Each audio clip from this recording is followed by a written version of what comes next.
Alleyway. This is a story from 3 summers ago. One weekend night, I received an invitation from an acquaintance to play mahjong. Since I had no plans for the following day, I casually accepted. My friend lived near a private railway line, a little distance from the station. I had only visited a few times, but I thought I could manage to find my way there. It was in Setagaya, an area where the town name changes just across the street. Being late at night, the surroundings looked unfamiliar. I contacted my acquaintance on my mobile to ask for the address, but as expected, I ended up getting lost. After entering a narrow alley and walking for a few minutes, I spotted what looked like a public housing building ahead. There was a housing display board near what seemed to be the entrance. As I stood in front of the board, trying to confirm my current location, my gaze unintentionally drifted. Out of the corner of my eye, I saw a black figure.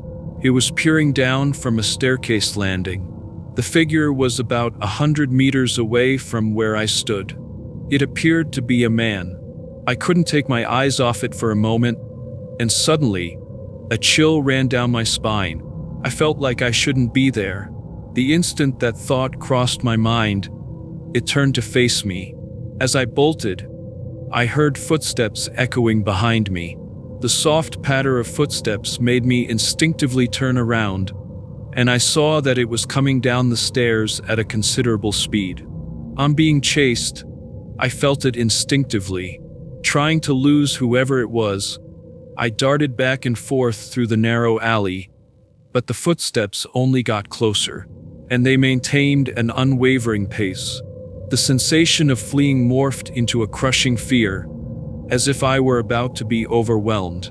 Finally, I burst onto a street with streetlights, only to hear a woman scream.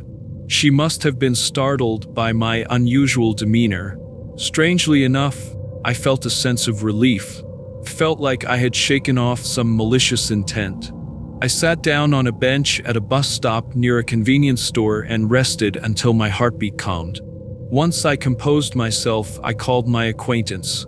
We agreed that he would come to pick me up at the station, and I started walking while still on the phone. As I retraced my steps, following his directions, the call suddenly cut off. I found myself in a quiet residential area with no foot traffic, enveloped in silence. Then I heard the soft patter of footsteps behind me. In the end, I never made it to my friend's house that night.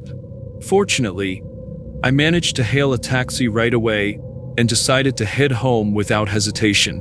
The driver suddenly said to me, "You were lucky tonight."